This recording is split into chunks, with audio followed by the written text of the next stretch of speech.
Boker Tov tout le monde. Nous allons étudier Be'ezrat Hashem cette semaine une Torah exceptionnelle de Rabbeinu, Torah Ayin Vav, Chelek Aleph Torah Ayin Vav dans l'Ikutei Moharan. On va parler de l'épreuve d'Avraham Avinu, Ve'Elohim Nisa et Avraham. La plus grosse épreuve de la Akedat Yitzhak, qui est l'épreuve finale, après les 9 épreuves qui ont précédé.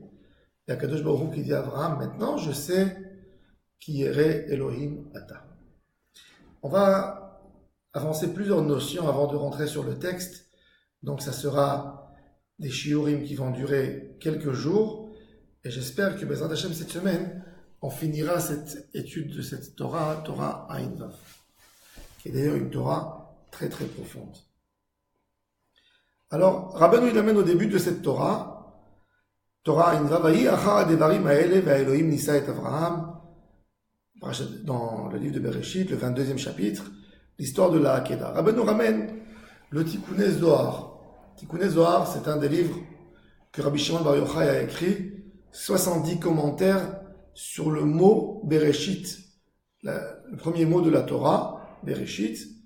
Donc, dans le 70e commentaire de ce mot Bereshit, Rabbi Shimon Bar Yochai nous dit que le cerveau, il a deux parties.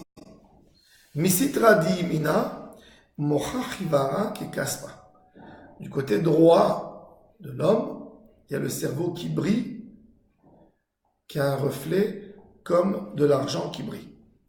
Hada odirtiv, et le Zohar nous amène à propos de ce texte, Zera Avraham Ohavi, la descendance de mon ami, de mon amant Avraham.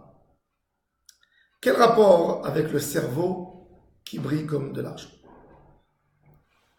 Alors Rabbeinu, il va essayer de comparer ça à un miroir. On sait que dans les sphères, dans les notions de Kabbalah, on a une notion profonde qui s'appelle Or Yachar et Or Choser. Or Yachar, c'est la lumière divine qui descend d'en haut et qui éclaire le monde. Maintenant, une lumière, tant qu'elle ne cogne pas quelque chose, elle ne peut pas éclairer. La preuve, quelqu'un va se mettre sous une lampe le soir et il éclaire dans un champ avec la lampe. Celui qui est au-dessous de la lampe, au-dessous de cette lumière qui s'en va, il ne verra rien du tout à côté de lui. Où la lampe va éclairer, l'endroit où elle va cogner ou que ça va s'arrêter, elle va faire là-bas un rond, et là-bas elle pourra éclairer. Mais dans la route même, elle ne peut rien éclairer. Pourquoi? Parce qu'elle n'a rien du tout qui attrape la lumière et qui lui donne sa lumière. C'est-à-dire que la lumière, quelque part on peut comprendre que même, ça c'est le mashal, même quand Akadosh Baruch Hu il a créé le monde, avant de créer le monde, la lumière, elle n'avait pas où éclairer, ça allait sans fin. Ça veut dire, ça allait à l'infini. Ça ne pouvait pas éclairer. Quand Akadosh Baruch Hu il a créé quelque chose, le fait d'être un récipient, là tu donnes à la lumière sa qualité de lumière. Avec le récipient que je vais mettre autour, on peut voir toujours même dans les lumières qu'on a dans la maison, comment ça s'appelle, les trucs qu'il y a dans les lumières, dans les chambres. Lampadaire. Après la qualité du lampadaire, tu auras sa lumière, parce que c'est exactement, la lumière elle va s'arrêter quelque part, elle va donner, et ça sera d'après la qualité du lampadaire que tu pourras voir et bénéficier de la lumière qui est sortie de la source de la lumière. Alors ça, c'est Or Yachar, cette lumière qui sort. Le Or Choser, c'est le récipient que tu as mis, qui te donne, que tu vois l'effet de la lumière qui est sortie de l'énergie, de la lumière qui a éclairé dans le récipient, ça c'est Bechinat Or Choser. Même dans les lettres de la Torah, les 22 lettres Aleph, Bet, Gimel, Dalet, c'est écrit que sur le front de chacun, on a les 22 lettres Aleph, Bet, Gimel, Dalet, He, Vav, Zayin, Chet. Donc ça c'est une sorte de lumière de Or Yachar, la lumière qui descend par sa source. Le Or Choser, le point, si on regarderait les lettres, par exemple, on regarde les lettres, par rapport aux sphères, aux lumières qui descendent d'en haut vers l'homme. Alors ça commence par Aleph. Le Aleph, c'est le plus haut, c'est vers le haut. Le Taf, c'est le dernier, n'est-ce pas? Mais le Taf, c'est le coin exactement de la lumière qui va cogner l'endroit et qui va faire le reflet, la lumière qui va sortir, qui va se dévoiler. Donc la lumière, quelque part, pour l'homme, il va partir de Taf au Aleph. D'accord? Il va monter. Ça descend d'en haut en bas, et nous en bas, on a la dernière lettre d'en bas, on va monter vers le haut. D'accord? Ça, c'est la Bechina de Or Choser. Dans la Kabbalah, il y a beaucoup dans ces Bechinot de Or Yachar et Or Choser. Maintenant. Alors, Rabbeinu, il explique. Je lis en hébreu, et j'explique les choses. Hine ba'istaklut, yesh Or Yachar ve Or Choser. Dehitpashtut hareut ou Or Yachar. Quand la vue, elle s'éparpille, c'est Or Yachar. Ou be'agia lirot davar shechafetz. Et quand je veux voir un objet, je me concentre à voir, je veux le voir. Ou Or HaChoser. Ki ikar koach hareut, mahamat she koach hareut olech ou mitpashet ou make bedavar hanireh. La force de voir, elle frappe, elle touche, elle cogne ce que je veux voir. Et là, ça revient chez moi, cette force que j'ai eue, cette vision qui est partie pour voir, elle cogne l'objet, oui. C'est-à-dire, ça va partir là, ça va toucher, et ça va revenir, et là, je pourrai voir ce que je veux voir. Là, ça fait un dessin dans mes yeux de ce que j'ai vu et ce que j'ai observé. Nimtza sheyesh bekoach hareut bechinat or hayashar ve'or hachoser. Akadosh Baruch Hu, maintenant, quand il voit et il observe l'homme d'en haut. Alors, Rabbeinu, il nous dit, Ve'Hashem yitbarach baruch hu, af she'eno nitpas b'shum mida. Tout ce qu'on va essayer de définir à Kadosh Baruch Hu, toutes les louanges qu'on donne à Kadosh Baruch Hu, c'est pas suffisant pour définir sa grandeur et sa dimension. Même les anges, ils ne peuvent pas donner de dimension à Kadosh Baruch Hu. Même eux qui sont tellement hauts, un si grand niveau de pureté et de spiritualité, même eux, ils ne peuvent pas définir la grandeur d'Hashem Yitbarach. À plus forte raison, nous. À Kadosh Baruch Hu, Rabbeinu nous dit même qu'on n'a pas le droit de donner des dimensions, mais pour essayer de comprendre comment Hachem se comporte avec l'humanité, avec l'homme, on donne des définitions de vue, de main, de pied, d'oreille, de voix. À Kadosh Baruch Hu, on va dire il voit. Il est beaucoup plus spirituel, beaucoup plus puissant que la vue. La vue, c'est humain. Mais pour essayer de définir notre rapport avec Hachem, on est obligé d'employer des textes et des définitions de l'homme pour essayer de comprendre. Donc quand on parle d'Akadosh Baruch Hu qui voit, Kiram Adonai, Veshafal Yir'e, Vegavoa Mimerchak Yeda. Akadosh Baruch Hu, il est très haut, mais il voit aussi les personnes qui sont très très bas. C'est-à-dire, par exemple, je vais mettre un homme sur la tour Eiffel. Et je vais lui dire, est-ce que tu vois les gens en bas? Il va dire, non, je n'arrive pas à voir les gens. C'est minuscule. Quand je vois un avion qui est en l'air, en haut, je n'arrive pas à voir les gens qui sont assis là-dedans. Pourquoi? Parce que ma force de Or Yachar, de la lumière qui sort de mes yeux pour essayer de capter, elle n'arrive pas si loin que ça. Et ça, en fait, c'est exactement ça, la bonne vue.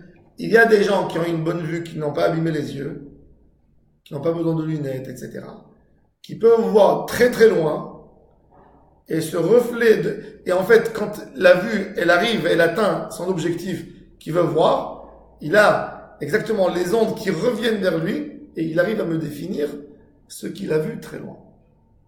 D'accord? Avraham Avinu, il avait une grande dimension de vue, qu'il a vu la Kedusha dans l'épreuve de la Hakeda. Kadosh Baruch Hu, il lui dit, je vais te montrer l'endroit, le lieu de la Hakeda.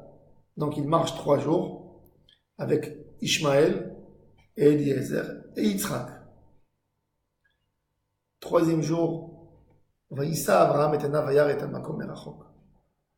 Il voit de loin l'endroit et il voit comme s'il voyait un hôtel en feu sur la montagne.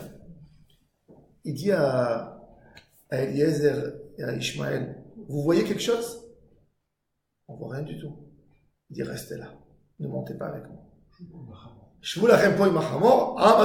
vous ressemblez à des ânes, vous ne voyez rien du tout. C'est-à-dire que le tzaddik, la force de voir tellement loin qu'elle arrive à définir exactement même les petits détails qu'il voit de loin, et ça lui donne un dessin de Ktusha devant lui. Akadosh Baruch Hu Yita'aleh Shmo Larad. Comment on le définit? David Amelech, il dit Kiram Hashem. Dieu est très très haut, très loin des humains. Mais en même temps, Veshafal Iré, il peut voir avec sa force, même la chose qui est cachée le plus bas. Vegavoa Mimerchak Yeda. Même qu'il est très haut, Mimerchak, il voit les choses de loin, Yeda, en fin de compte, tout revient vers lui. C'est-à-dire ça, David Amelech, Rabbeinu, il amène ce texte pour nous prouver comment ça fonctionne, la vision. Comment on peut voir. Donc il te dit, tu vois de loin, tu observes, et tu as les données qui reviennent vers toi, et là tu sais ce que tu as vu. Il peut y avoir un homme qui voit très loin, mais il a un problème de données, les données ne reviennent plus vers lui. Donc il peut que voir, mais son cerveau ne prend pas la photo de ce qu'il a vu, et les données qui reviennent ne peuvent pas voir. D'ailleurs, la personne, la majorité de ses connaissances, ce qu'il a vu, c'est par le fait que le cerveau traduit ce qu'il a vu et fait de ça des données. Notre comportement humain.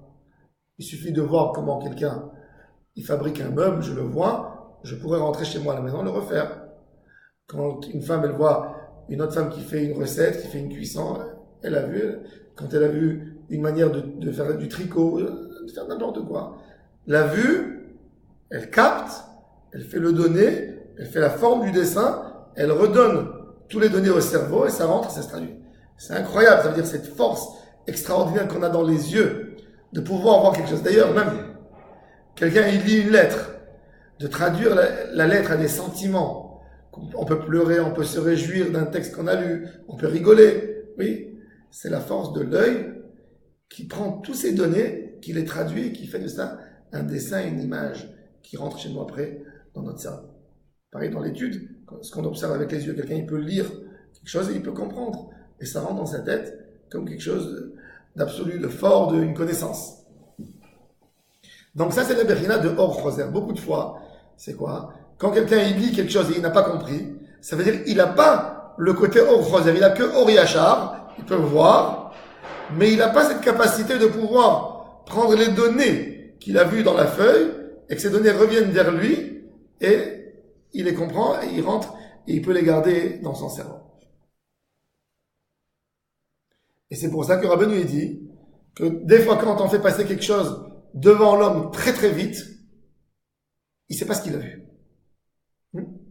Tu vas voir une voiture qui a roulé très très vite en face de toi. Je te dis qui c'est qui a roulé dans la voiture. Tu m'as dit il a roulé tellement vite que je n'ai pas pu voir qui était là-dedans. Maintenant tu vas prendre un film, quelqu'un qui a filmé, tu vas mettre en ralenti la voiture, tu vas voir qui est là-dedans.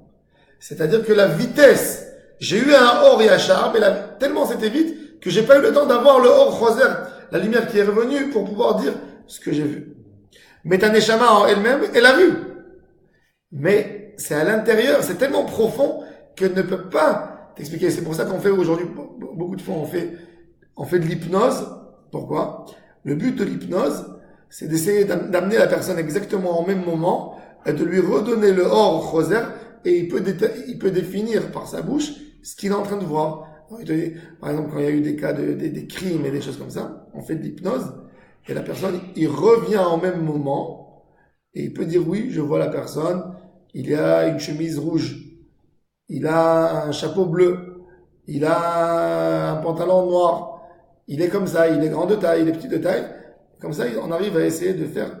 Pourquoi? On essaie de trouver dans la personne le côté, le Or Choser qu'il y a en lui. Maintenant, Rabbeinu dit, Veda, sheistaklut ose keli, gaenu gvul uzman. La istaklut, la manière qu'on voit les choses, c'est elle qui fait le Kéli. Et je vais donner un exemple très simple. J'habitais il y a 30 ans dans un quartier dans l'ancien Katamon à Jérusalem. 30 ans, on a quitté cet endroit. Et 30 ans, j'ai pas mis mes pieds là-bas. Le mois de Elul, j'étais à Jérusalem. Et tout d'un coup, j'ai eu une envie. Je suis parti prier au Kotel. En retournant du Kotel, ça m'a pas lâché dans l'idée. J'ai dit, j'ai envie de voir ce quartier où que j'habitais. Voir, peut-être il y a des gens qui sont restés. Moi, dans mon enfance, je me rappelais toujours qu'il y avait des escaliers qui descendaient de chez moi et qu'il y avait un grand terrain, qu'il y avait le voisin en face. Et quand je suis parti, j'étais tellement déçu. Pourquoi? Parce que j'ai vu que l'écart entre nous et le voisin, en fait, c'était deux voitures avec une option de faire une marche arrière, ou nous ou l'autre. Donc c'est vraiment proche. Mais pour moi, avec les yeux d'enfant, quelque part, je me suis en voulu que j'ai gâché l'image. J'avais une image que dans mon enfance, j'habitais dans une rue qui était presque un boulevard. C'était vraiment loin de marcher de chez nous aux voisins. C'est parce que j'étais petit, j'avais des petits pas. Pour moi, c'était... Et là, quand je viens, je vois. C'est-à-dire que quoi?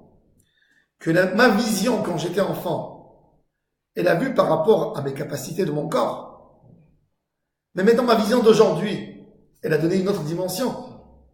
C'est-à-dire, c'est ce qui te dira, Benou, que la vision de l'homme donne la dimension dans l'endroit. Et c'est pour ça qu'on peut comprendre. Et ça, on peut comprendre beaucoup de choses. Regardez quelqu'un, je donne des exemples simples pour essayer de comprendre, après, de les ramener vers la Kedusha. Quelqu'un qui a fait de l'architecture interne. Il sait comment arranger une maison. Toi, tu vas, avec un agent immobilier, il te propose un appartement à louer ou à vendre, à venir habiter. Toi, tu vois l'appartement, tu vas acheter un appartement, tu dis, ah, cet appartement, il est obscur, il n'a rien de spécial, il n'y a rien du tout là-dedans. Mais cet architecte, quand lui, il vient, avec ses yeux, il ne voit pas de mur, il ne voit rien du tout. Il voit le potentiel qu'il y a dans la maison. Il voit comment ça peut éclairer. Il sait, d'après les données de la fenêtre, qu'il y a tant et tant de lumière qui peut rentrer de ce côté, qu'il y a tant de lumière qui va rentrer de l'autre côté. Ce mur, il va partir. Il va rester que ce poteau. Ce poteau, il peut être décoré par ceci, il peut être... Il voit autre chose. C'est le même œil que toi, peut-être. Vous voyez la capacité, la force de l'œil, c'est la même. Mais l'étude qu'il y a derrière, il le fait voir d'autres choses que toi, tu ne vois pas. Exactement le tzaddik, quand il voit quelque chose, on se dit comment un tzaddik, il peut voir autre chose que les autres. Oui, il peut voir autre chose. Il voit tout à fait différemment que ce que nous, on a l'habitude de voir. Nous, quand on voit un homme, on voit l'homme, on a nos tahavot, nos tentations, nos idées, nos rêves, nos problèmes, et on voit l'homme d'une certaine manière. Le tzaddik, il voit complètement différent. La personne, avant de voir, c'était un rêve. Quand il a vu déjà, ça a reçu des définitions d'endroits, de lieux, d'espace. Oui, et na'asa lo gvul vezeu she'amru chachamenu vaya'anecha vaya'arivecha vaya'achilecha et Haman. Quand Kadosh Baruch Hu, il a donné la manne, vaya'anecha, t'as eu faim, vaya'arivecha, t'as laissé dans la famille, vaya'achilecha et Haman. Le plaisir que Am Israël avait, c'est quand t'as faim, d'accord? Quand quelqu'un il a faim, il va rentrer au supermarché, il veut manger tout le super. C'est pour ça qu'il ne faut jamais aller faire des courses un jour de jeûne. Pourquoi tu vois autre chose? Quand quelqu'un il a faim, il va faire ses courses. Vous savez, en Europe, le mois où on vend le plus, les commerçants ils vendent le plus, c'est le mois du Ramadan. Pourquoi? Les gens ils jeûnent, ils ont faim. Ils vont au marché, il se dessine dans son idée, puisque il a faim, ses yeux lui donnent une autre idée de ce qu'il doit manger. Il achète 2 fois plus que ce qu'il doit manger, 3 fois plus que ce qu'il doit manger. La vision, elle est par rapport à ce que tu as, ce qui se passe avec toi aujourd'hui. Et c'est pour ça que la personne qui est aveugle n'est jamais rassasiée. Il n'a jamais l'œil, elle donne une définition en fin de compte. L'œil, elle donne une limite. Et c'est pour ça. On peut dire aussi qu'il n'a pas le désir, s'il ne voit pas. Il n'a pas le désir. Si, non, il a faim, et quand c'est la faim, c'est l'envie, donc l'envie est énorme. Comme l'envie est énorme, elle ne se rassasie pas par les yeux. Quand quelqu'un y passe, tu vas donner par exemple à quelqu'un une assiette chargée de nourriture, il ne pourra pas manger, il sera dégoûté. Pourquoi? Parce que l'œil a déjà été rassasié. C'est pour ça qu'on te dit même quand tu sers un plat, ne remplis pas trop, donne-lui l'appétit quand il mange. Il va se servir une fois, 2 fois, 3 fois. Ne lui remplis pas l'assiette. Dès que tu remplis l'assiette, il ne peut pas manger, il est dégoûté. Tov mar'e enaim, mais haloch nafesh. C'est écrit dans le pasuk. Quoi? Haloch, c'est quoi haloch? Halicha. Halicha, c'est une limite. Quelqu'un, il sait qu'il peut marcher de temps. Alors la Gemara a dit, hiluch nefesh, c'est le gvoul du nefesh. Rabbeinu après il va expliquer, on va parler du bitachon d'Avraham Avinu et demain on va rentrer dans le lien du bitachon. Mais là, ce qu'on a envie d'expliquer déjà, qu'avec les yeux, on se fait une limite. Avec les yeux, on arrive à définir. Avec les yeux de monsieur A ne sont pas comme les yeux de monsieur B. Même si dans la capacité de voir, c'est la même chose, mais dans la capacité spirituelle, c'est une autre vision totalement. Et on peut arriver à des niveaux. Et c'est pour ça qu'Avraham Avinu, il avait une vision qui était différente de celle de Ishmaël et de Eliezer. Demain, on va rentrer dans le lien du bitachon Bachem. Comment le bitachon, il influence la vision de l'homme. Et après, on va arriver au comment on se rapproche au tzaddik, comment on renouvelle chaque jour le hitrachut qu'il y a dans la personne. Et après, on va passer au niveau de l'épreuve d'Avraham Avinu, vers Elohim, Nissa et Avraham, l'épreuve de la Hakeda. Bonne journée à toutes et à tous. D'accord.